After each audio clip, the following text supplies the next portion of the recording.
प्रेमचंद की कहानी ठाकुर का कुआं।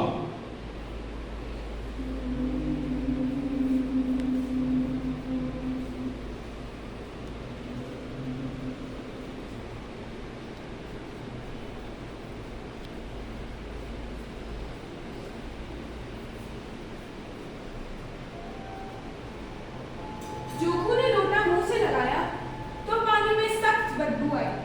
गंगी से बोला, ये कैसा पानी है? हमारे दुर्गंध के पिया नहीं जाता, गला सूखा जा रहा है और तू सड़ा पानी पिलाई देती है।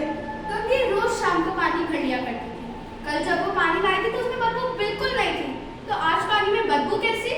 लोटे को नाक से लगाया तो उसमें सचमुच बदबू थी। जरूर कोई जानवर कुएं में गिरकर मर गया होगा, लेकिन दूसरा पानी आए कहां से? ठाकुर के कुएं पर कौन चढ़ने देगा? दूर से लोग डांट बताएंगे सो अलग। साहू का कुआं भी गांव के उस सिरे पर है, लेकिन वहां भी कौन चढ़ने देगा? गांव में कोई तीसरा कुआं है नहीं।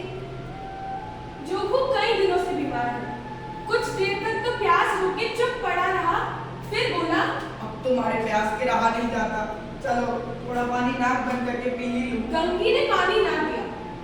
खराब पानी से बीमारियां बढ़ जाती हैं, इतना जानती थी, पर ये ना जानती थी कि उसी पानी को उबाल देने से उसकी खराबी जाती रहती है। बोली, अरे ये पानी कैसे पियोगे? ना जाने कौन सा जानवर मरा होगा। कुएं से दूसरा पानी लाई देती हूँ। पानी कहाँ से लाएंगे? ठाकुर और साहू के दो कुएं तो हैं, एक लोटा पानी ना भरने देंगे। अरे हाथ पाँव तोड़वाएगी और कुछ ना होगा, बैठ जा। ठाकुर लाठी मारेंगे, साहू जी एक के 5 लेंगे। हम गरीबों का दर्द कौन समझता है? हम तो मर भी जाए तो कोई द्वार में झांकने नहीं आता, कंधा देना तो बड़ी बात है। इन शब्दों में कड़वा सत्य था। बेचारी गंगी क्या जवाब दे, पर उसने वो पानी पीने नहीं दिया। रात के 9 बजे थे। थके मांदे मजदूर तो सो चुके थे। ठाकुर के दरवाजे पर 10 कांच बेफिक्रे जमा थे। मैदानी भादरी का ना तो अब जमाना रहा, ना मौका। कानूनी भादरी की बातें हो रही थी। कैसे ठाकुर ने थानेदार को एक खास मुकदमे में रिश्वत दी और खुद साफ निकल गया। इसी समय गंगी कुएं से पानी भरने पहुंची। कुप्पी की धुंधली रोशनी कुएं पर आ रही थी। जगत की आड़ में छुपी बैठी गंगी मौके का इंतजार करने लगी। इस कुएं का पानी पूरा गांव पीता है, बस ये बदनसीब नहीं पी सकते। गंगी का विद्रोही दिल रिवाजी पाबंदियों और मजबूरियों पे चोटें करने लगा। हम क्यों नीचे हैं और क्यों ये लोग ऊंचे हैं? यहाँ तो जितने हैं एक से एक छठे हैं। चोरी ये करे, जाल फरेब ये करे, झूठे मुकदमे भी ये करे। यही तो है जो जिनके घरों में 12 मास ही जुआ होता है। यही तो है जो घी में तेल मिलाकर बेचते हैं। यही तो है जो काम करा लेते हैं, मजूरी देने में डाल मरती है। किन किन बातों में हमसे ऊंचे हैं? हम गले गले चिल्लाते नहीं कि हम ऊंचे हैं, हम ऊंचे हैं। कुएं पर किसी की आने की आहट हुई। गंगी की घबराहट बढ़ने लगी, कहीं देख लिया तो गजब हो जाए। गंगी ने घड़ा रस्सी उठा ली और एक वृक्ष की अंधेरी साए में जा छुप गई। कब इन लोगों को दया आती है किसी पर? बेचारे महबूब को इतना मारा कि महीनों तक लहू डूबता रहा, और इस पे ये लोग ऊंचे बनते हैं। खाना खाने चले और हुक्म हुआ कि ताजा पानी भर लाओ। हम लोगों को आराम से बैठा देखकर जैसे इन लोगों को जलन होती है।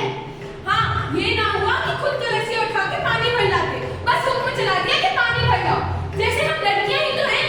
लड़कियां नहीं हो तो क्या हो तुम? रोटी कपड़ा नहीं पाती, 10-5 रुपए भी तो छीन झपट्टे ले ही लेती हो। और लड़कियां कैसी होती हैं? इतना काम किसी दूसरे के घर करती थी तो बहुत आराम से रहती। यहाँ तो काम करते करते मर जाओ, पर किसी का मुंह ही सीधा नहीं होता। दोनों पानी भरकर चले गए। गंगी छाया से निकली और कुएं के जगत के पास आई। बेफिक्रे भी चले गए थे। ठाकुर साहब भी दरवाजा बंद कर आंगन में सोने जा रहे थे। किसी तरह तो मैदान साफ हुआ। गंगी कुएं की जगत पर चढ़ गई। ऐसा विजय का अनुभव उसे पहले कभी ना हुआ था। गंगी ने घड़े को रस्सी से बांधा, दाएं बाएं चौकन्नी दृष्टि से देखा, जैसे कोई सिपाही रात को शत्रु के किले में सुराग कर रहा हो। अगर इस समय वो पकड़ ली गई होती तो उसके लिए माफी रियायती रत्ती भर उम्मीद नहीं थी। उसने अंत में देवताओं का नाम लिया और अपना कलेजा मजबूत किया और घड़ा पानी में डाल दिया। घड़े में पानी में गोता लगाया, बहुत ही आहिस्ता, जरा भी आवाज